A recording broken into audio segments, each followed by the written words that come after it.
Bueno, pues nos encontramos nuevamente con el Padre Javier Martínez Rivera. Padre, me da mucho gusto que le demos continuidad a lo que habíamos ya iniciado a través de YouTube. Y ahora vamos a estar también en esta plataforma, este audio se va también a Spotify, que ya andamos ahí también, para que puedan escuchar, algunos van en el auto y entonces pueden escuchar también sus temas, ¿no? Entonces, expláyate. Estábamos en un momento difícil por la pandemia, porque esto no termina. Cada vez hay más experiencias en las personas, experiencias muy duras, pero nosotros entramos con el tema de cómo escuchar, ¿no? Ahí eso es lo que traíamos. Creo que a algunas personas les ayudó mucho lo que dijiste, lo que fuimos complementando, y entonces pues aquí estamos, Padre, listos para continuar, ¿no? Si nos haces una oración para que comencemos y el Espíritu Santo te ayude a caminar con esta gran comunidad. En nombre del Padre, del Hijo y del Espíritu Santo. Amén. Te pedimos, Padre Santo, por medio de tu Hijo Jesús, que derrames tu Espíritu Santo en nuestras vidas, que abra nuestros oídos. Te imploramos, así como el sordo que Jesús encontró en el camino, que abras nuestros oídos, que abras nuestra boca para poder anunciar tu Evangelio. Toca nuestros labios, toca nuestros oídos, para que podamos escuchar tu palabra y podamos proclamarla, confiando siempre en ti, en tu amor, en tu misericordia. En nombre del Padre, del Hijo y del Espíritu Santo. Amén. Bien, pues vamos a continuar con el tema de la escucha, ¿verdad? Entonces ya decíamos la vez pasada que para escuchar era necesario no enjuiciar, ponernos en los zapatos del otro, era necesario no juzgar lo que la persona hizo o ha vivido, no interrumpir, ¿verdad? Porque se siente feo que si estás hablando, que te interrumpan en lo que estás diciendo. Aunque a uno le quedan dudas, yo no sé si te ha pasado, pero yo voy a remitir a ti, en tu caso, cuando estás escuchando en la confesión, porque es como un ambiente más privado, también puedes escuchar a algún amigo, ¿va? Sí. Otra es la escucha en el consultorio, la escucha clínica. Pero también nos pasa y sucede la escucha en casa. Y ahí es donde quisiera que le pusiéramos atención. Porque hay un lenguaje que es el lenguaje corporal, el lenguaje verbal, las palabras que los muchachos, los jóvenes, los papás utilizan. Y otro es el lenguaje corporal. ¿Qué me está diciendo? Por ejemplo, ¿qué me está diciendo con su indiferencia? ¿Qué me está diciendo con su silencio? ¿Qué me puede estar diciendo mi hijo con estar haciendo la tarea? O sea, no podemos leer y entender un lenguaje que va más allá de palabras, que se reduce también a las acciones y a la expresión corporal, al tono de voz y demás. Eso es lo que hay que escuchar. Ahora, para ello es necesario que nos pongamos al tú por tú con las personas. Es decir, se van a confesar contigo, Padre, y te dicen: Padre, necesito que me des un consejo. Padre, necesito que me dé un consejo. ¿Están al mismo nivel? No. ¿Por qué? Me está viendo como autoridad. Exacto. Y que yo sé más. Uh-huh. ¿Y quién conoce más la vida de esa persona? Ella misma. Entonces el consejo que se le puede dar se le puede orientar para que la persona descubra a través de lo que te está diciendo algo nuevo de su vida y sea ella quien se ilumine. No es que Dios nos ponga nada más a nosotros el Espíritu Santo y a los demás no. Y lo mismo sucede en casa. Por ejemplo, los papás quieren que los hijos les obedezcan, porque los papás saben y con razón tienen más experiencia de la vida. Pero aquí para el hijo no nada más es la experiencia, sino que el hijo tiene que aprender a conocerse a sí mismo para arriesgarse a hacer cosas nuevas. Si no, sucede como los hijos de la parábola del Evangelio de Lucas, el hijo pródigo. El hijo que se queda en casa es un hijo bueno, no se porta mal, siempre ha obedecido al padre, pero no ha hecho su vida, no es capaz de tomar decisiones, no se arriesga y vive enojado. Lo peor, ¿no? Vive su vida, pero vive enojado porque no se ha encontrado consigo mismo. Está en la casa con el padre, pero no están al tú por tú, ¿verdad? Okay. También podríamos pensar, bueno, entonces en los dos niveles, ¿verdad? Cuando yo voy a escuchar, puedo ponerme en la posición de yo lo sé y tú eres el que tienes que poner, tengo que darte consejos, ¿va? No sé si les ha tocado, esto pasa más con los muchachos, que alguien te empieza a platicar su vida y ya te está dando la solución al problema. Bueno, tú la solucionarías así, pero desde mi vida y en mis zapatos las cosas se ven de otra manera. A lo mejor eso a ti te funciona, a mí no. Bendito Dios que las personas somos distintas y tenemos que entonces a la hora de escuchar adaptarnos y entender desde ellos.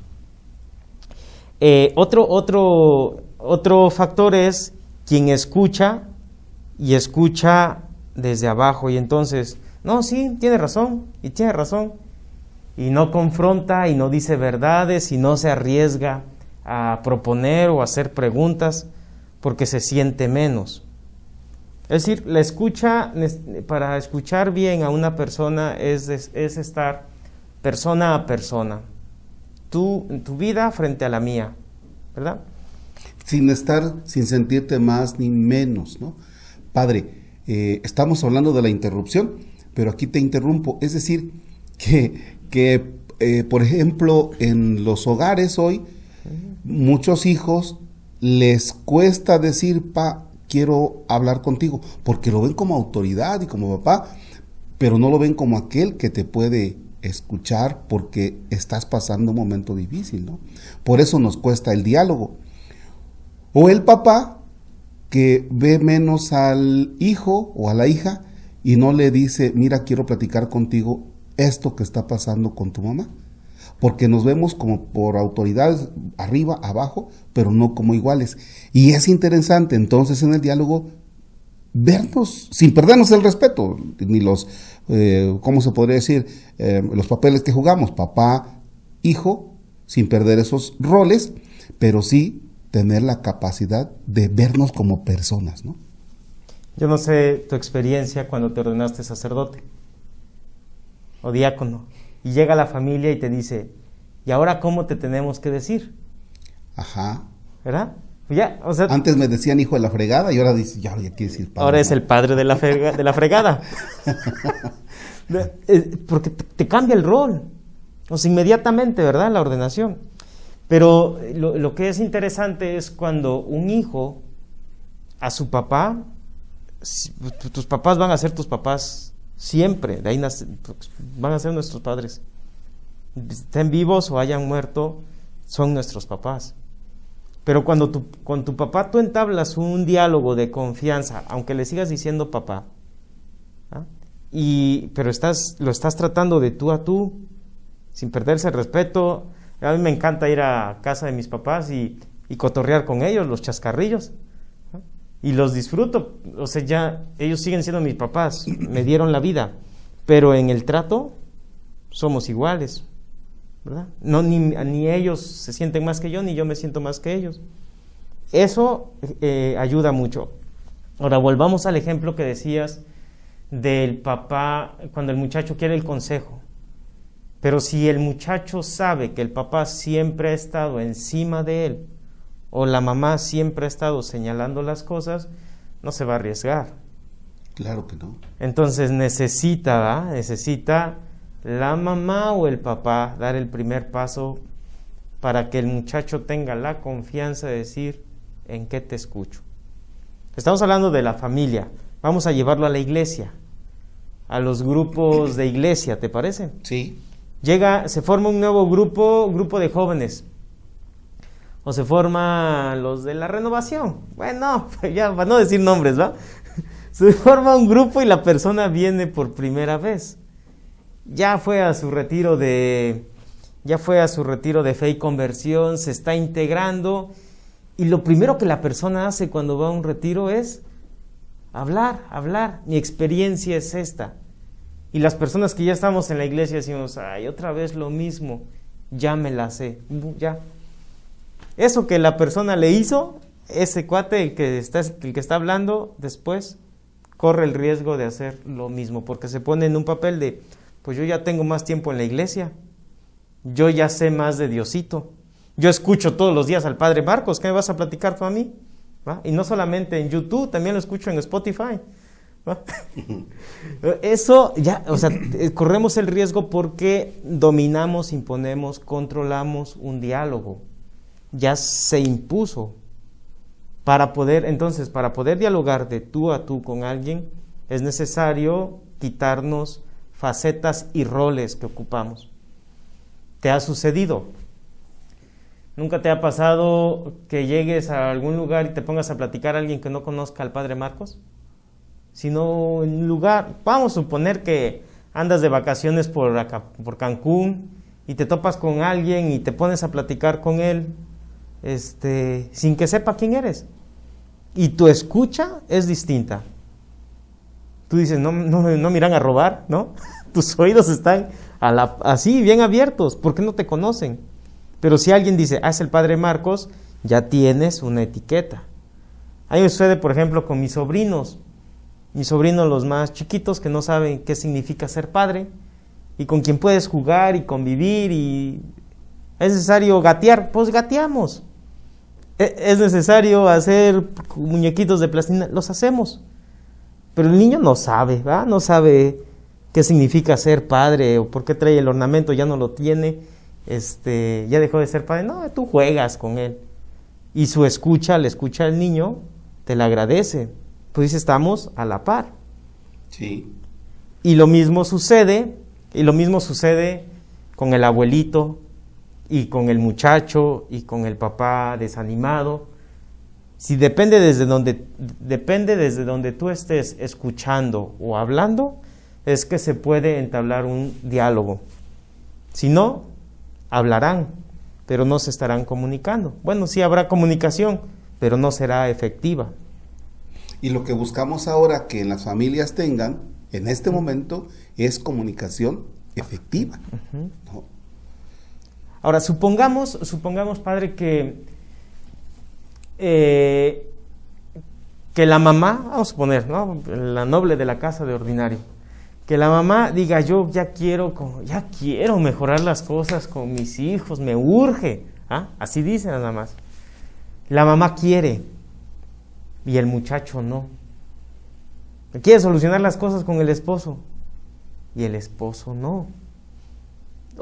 Pues ahí es donde la puerca va a torcer el rabo. Porque uno dice, ¿cómo le hago para menear las cosas de modo que podamos entendernos y estemos al mismo nivel? Encontrar el momento, ¿sería? Encontrar el momento, lo que a veces decimos, híjole, creo que no es el tiempo, creo que no es el momento, creo que le falta poquito. ¿Cuándo es el momento entonces oportuno e indicado para hacerlo? Ese es el tema, ese es el asunto. ¿En qué Esto momento? No lo habíamos planeado, pero ya sí nos salió. ¿Cuál es el momento? ¿En qué momento? Cuando estás más frágil, Okay. Cuando estás más vulnerable es cuando dices, yo necesito que me escuchen o yo necesito escuchar. Sí, tienes toda la razón, bueno, para eso estudiaste, canijo.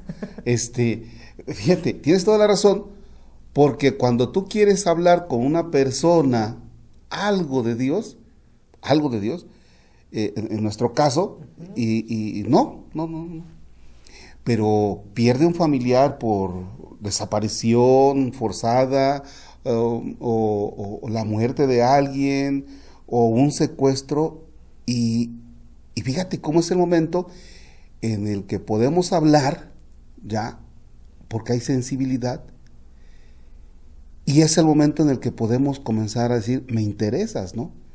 Y el otro quitó todas sus barreras, todas sus caretas, lo que decías, todas sus estructuras, porque se encuentra frágil, se encuentra sin nada, ya, está desarmado. Ahora, imagínate que en la pandemia, ¿a quién crees que le den ganas de mostrarse frágil? ¿A nadie? A nadie. ¿Por qué? Porque si yo me muestro frágil, puedo mostrar mis carencias, mis limitaciones, aunque las tengo, pero que no me las vean. Y lo peor, y se vuelve el ambiente tenso en casa, porque los hijos están viendo las deficiencias de los padres, su vulnerabilidad, y los papás están viendo las deficiencias y la vulnerabilidad de los hijos. Y en lugar de acercarse a comprenderla, la agreden, la lastiman, dice, sigues en lo mismo, ya ni la haces. No habrá diálogo, porque entonces, en lugar de sanar la parte herida, se está golpeando la parte herida. No se escucha solamente lo que la persona te está diciendo, se escuchan las quejas de la persona, no se escucha la sensación de la persona. Y aquí ya nos metimos al siguiente punto, ¿va? Porque yo no nada más voy a escuchar, no voy a escuchar información, voy a escuchar el sentimiento. ¿El sentimiento se escucha? Caray. Bueno, pues dejamos este tema ahí y regresamos con el siguiente. ¿El sentimiento se escucha? ¿O cómo se le hace para...? Sí, está interesante y vas a ver que, vaya, en el siguiente tema te voy hablando de la fragilidad, te voy a mostrar por ahí dos asuntos que me sucedieron en esta semana y que nos va a dar pie para continuar el tema. Hasta luego.